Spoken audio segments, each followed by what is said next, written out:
วัสดีจ้าพากินไปตามสไตล์สาวอวบมารายงานตัวพร้อมของแซ่บอีกเช่นเคยจ้ะ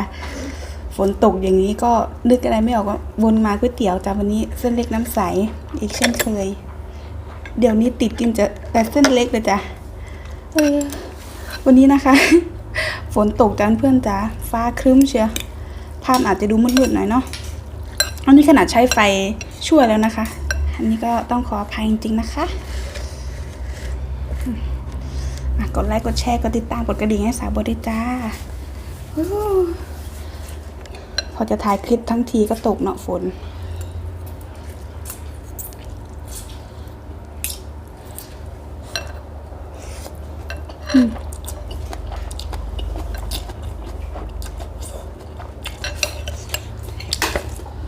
โหระพาถั่วประกาศอะประกาศหอม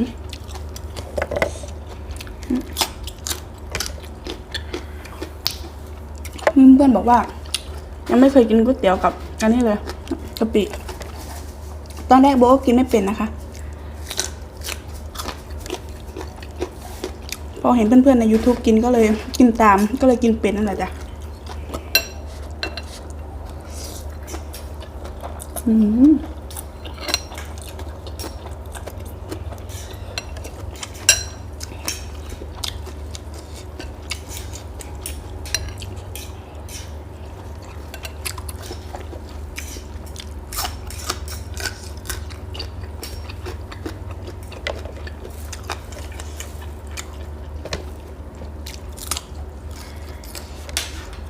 วันนี้ปรุงรสได้พอดีมาก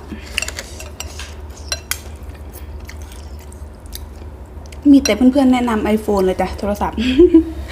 ถ้าจะเอามาถ่ายคลิปเนาะ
ป้าเลยไหมคะ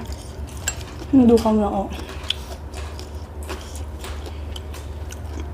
เขาปรุงให้รสชาติเป็นยังไง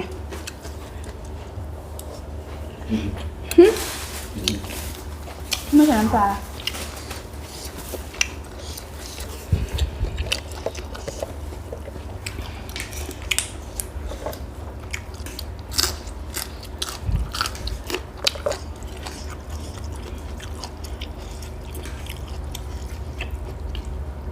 หิวด้วยแต่วันนี้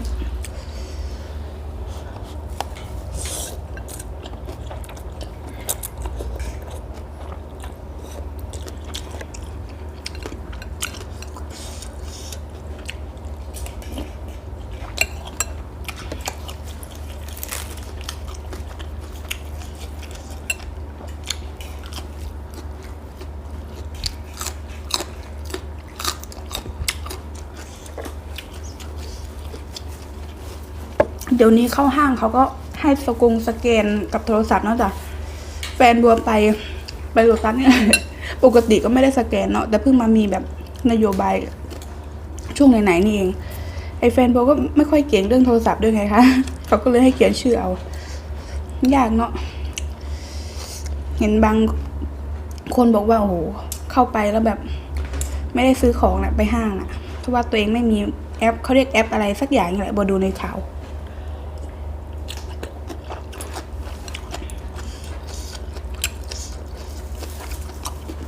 บางคนเน็ตโทรศัพท์ก็ไม่มี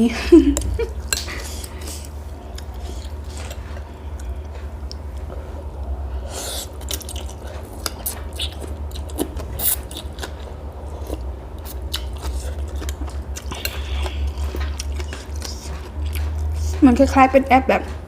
เช็คอินมั้งแบบ เหมือนร้านนี้คนเข้าไปแล้วกี่คนอะไรอย่างเงี้ยเหมือนให้เรารู้ด้วยอย่างเงี้ยค่ะจะได้ไม่ต้องถ้าคนเต็มแล้วเราก็จะได้ไม่ต้องไป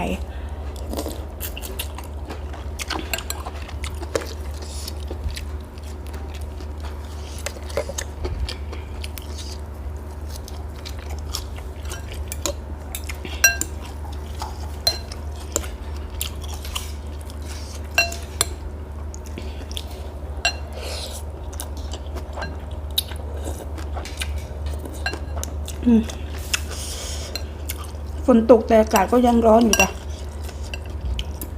ยิ่งตกมันเหมือนไอความร้อนจากดินมันระเหยออกมาน่ะ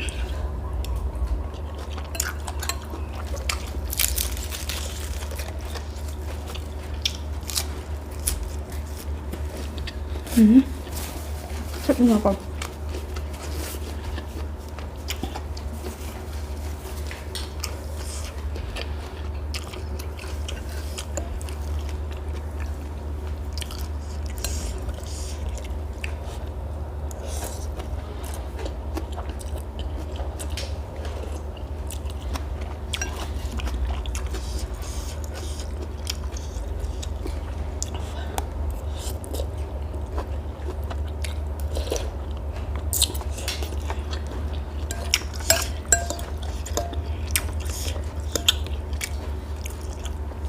เดี๋ยวช่วงนี้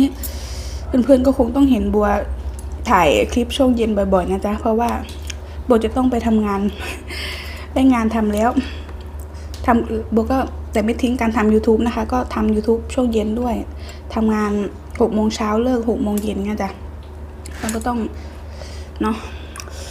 มีโอกาสทำได้ก็ทำมีแรงทำก็ทำไปก่อนเนี่ยจ้ะ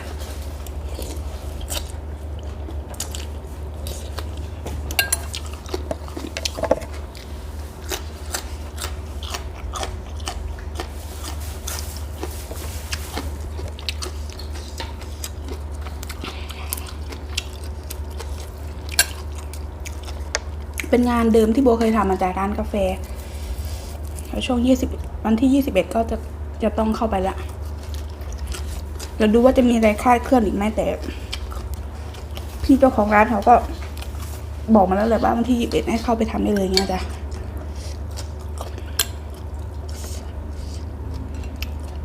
เรามีโอกาสเข้ามาหาแล้วเนาะถ้าเราไม่รับมันก็จะเสียใจใช่ไหมคะเรายังพอมีแรงทำได้อยู่ก็คุยกับแฟนนะว่าเดี๋ยวก็ไม่ได้ทำแล้วเดี๋ยวก็ไม่ได้ทำเดี๋ยวก็ไม่ได้อยู่ด้วยแล้วนะนางก็บอกว่าโอ๊ยเดี๋ยวหยุดก็อยู่ด้วยกันหรอก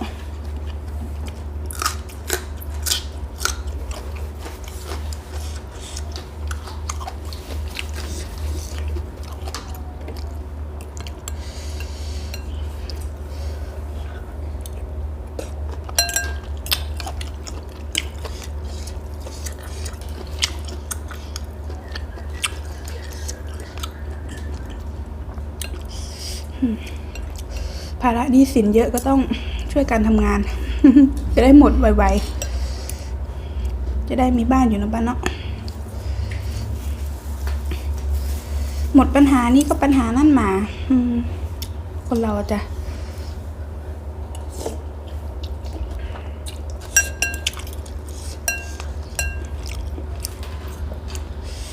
ทำ YouTube ของบัวตอนนี้ก็กำลังไปได้ดีอยู่นะคะแต่ว่ามันก็เราคอยทำเวลาว่างก็ได้เนาะช่วงเย็นๆเราเลิกงานเนี้ยจ้ะ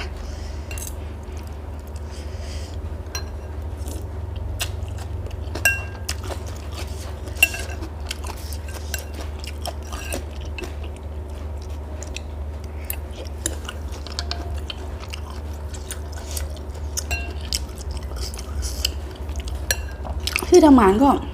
อยู่ห่างจากบ้านเรากี่กิโลนะปะจากนี้ไปปั๊มอะไปเลยมา2 กิโลนะ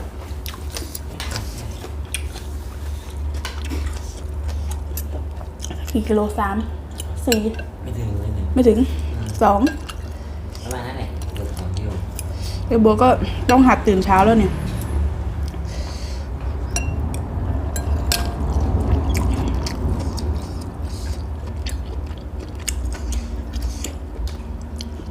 แต่บัวห่วงอย่างเดียวคือ มันจะไม่มีเวลาให้กับแฟนนี่แหละจ้ะเพราะว่าแฟนก็ทำงานช่วงกลางคืนเนาะเราก็ตอนเช้าเงี้ยพอเราเลิกมาแฟนก็ต้องไปทำงานเงี้ยจ้ะ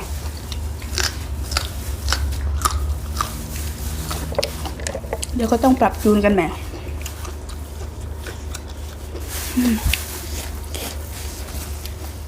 โอ้ยเหงื่อแตกสดน้ำก่อนยังไงก็ถ้านานๆเห็นทีก็อย่าเพิ่งลืมกันด้วยจ้ะ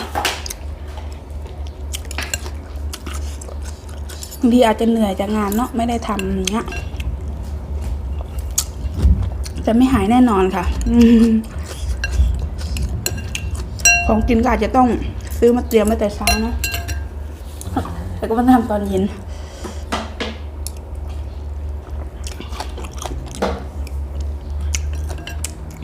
ขอบคุณค่ะ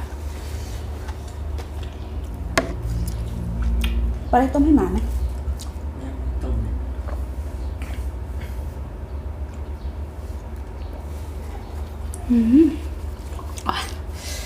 จ้าวันนี้ก็ต้องขอตัวลาไปก่อนแล้วนะคะอย่าลืมกดไลค์กดแชร์กดติดตามกดกระดิ่งแล้วก็เข้าไปกดติดตามเพจ Facebook ให้กับสาวบัวด้วยนะคะถ้าหากวันนี้ผิดพลาดตรงไหนก็